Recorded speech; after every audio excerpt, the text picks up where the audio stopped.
Kailangan siya ipilit para di siya matangtang. Lagyan natin ang pandikit para di agad matanggal. Ayan. Kasi madali siyang matanggal eh. Konti lang ilagay natin kasi sobrang dikit naman to. Ito palang gamit ko, pang cellphone pala to. Wala na akong ibang pandikit kaya ito na lang.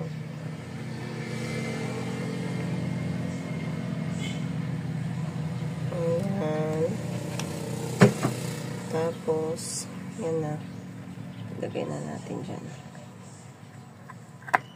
Hindi na agad yan natatanggal. Didikit na yan.